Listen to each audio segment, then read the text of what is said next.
Philippines the first non-Ohio member.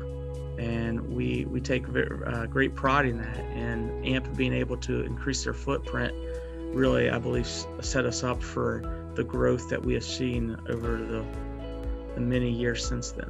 We were happy to see AMP and AMP's umbrella come into Pennsylvania and really start to focus on bigger items that smaller municipalities don't have the money, the funds to be able to handle some of these things, like a seat at the table with PJM, regulations with FERC, and the way that AMP allows us to participate in a very volatile purchase power market and to be able to mitigate our municipal financial risk. That's a big help to us here in Pennsylvania. Decades ago, we were struggling with trying to provide dispatch services for power.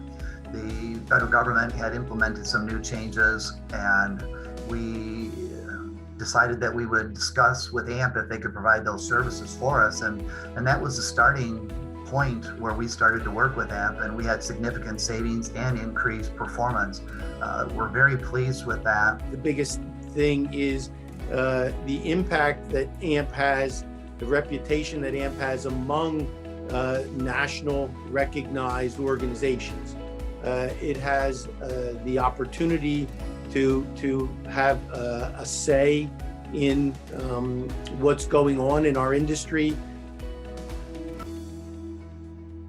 So when I joined AMP in early 2003, the organization had 86 members, 81 in Ohio, 2 in West Virginia, and 3 in Pennsylvania. Since that time, the growth in membership for all states has been driven primarily because of power supply needs. But all of these members since then have enjoyed additional benefits, obviously, of the membership, including safety training, technical services, mutual aid, and educational opportunities. About the time the industry deregulated, our all-in costs went up about 100%. And, we were looking for ways to mitigate the risk of that occurring in the future. One of the solutions was to diversify your portfolio. So by diversifying your portfolio, you're mitigating your risk, having many of the products that overlap each other, so you don't have any one particular product that ends now that would put your portfolio at significant risk. The state of Pennsylvania had just gone through deregulation, so those members were starting to look at alternative power suppliers. And there was no joint action agency in Pennsylvania. They had a state organization, but not someone that could help manage their power supply. So that's where they really turned to AMP. We like the long-range planning. AMP gives us that ability to do so. We can lock into 10-year, 12-year, 15-year reoccurring purchase power contracts that have a blend of different load bases. We quickly realized that some of our market purchases could be much more cost effective if we worked with a bigger entity like AMP, and that was very beneficial. Shortly after that, we participated in some of the projects. We were part of AFAC. Of course, prior to that was the hydros that we participated in. And those have been very good to us. They've been cost-effective, reliable power to serve our village residents' needs.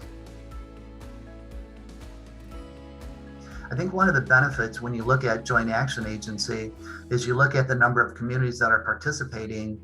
You get more people to come in and you get an economy of scale for a service that can benefit everybody. And the fact that we don't have to do an entire project for EFRTA, but we can be a participant in a much larger project of other AMP members gives us a chance to be able to manage and utilize the resources that we have to better the customer service and the costs that we can contain for our customers. We are able to be a part of the Fremont Energy Center. We're able to be a part of the combined hydro projects. Those projects are vital to us to be able to even have electric.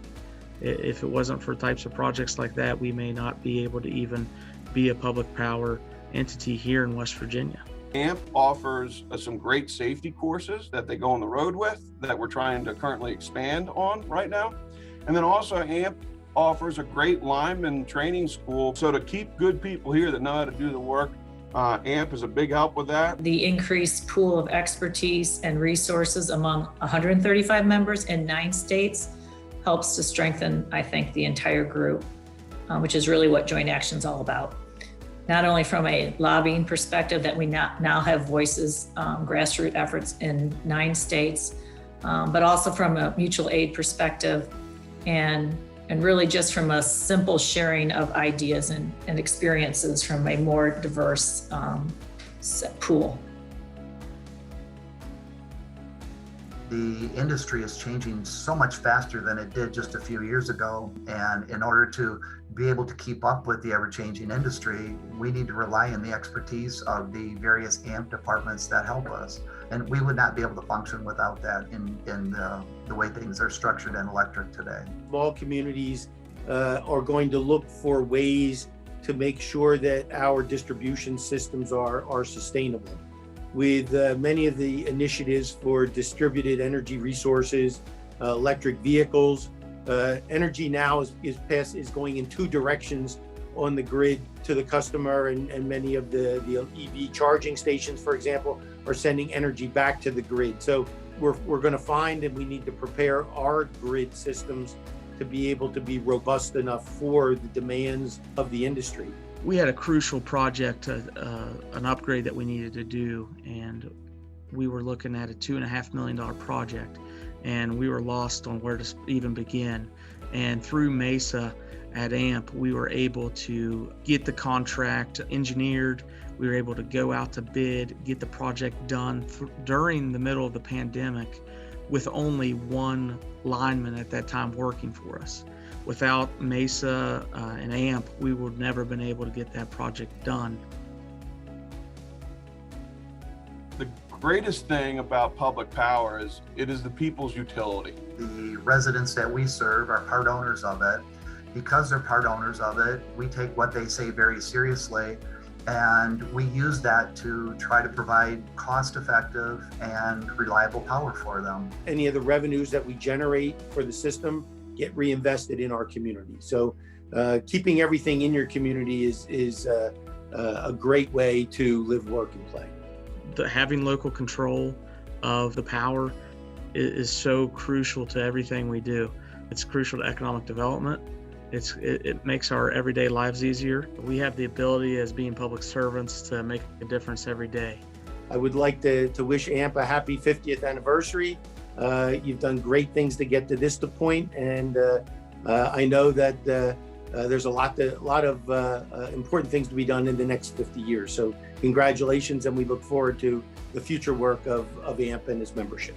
I'm happy and proud to wish AMP another 50 years and beyond, but happy to say congratulations on the first 50, and we're happy to have you here in Pennsylvania. We look forward to working with you in the future. I definitely wish you a happy 50th anniversary, and I look forward to years and years of continued service to the member communities to help us keep in touch and on top of the very complex electric industry. I wanted to wish AMP a happy 50th anniversary. The City of Philippi is honored to sit on the board, and we are so thankful to be a part of this great organization. Here's to another 50 more great years.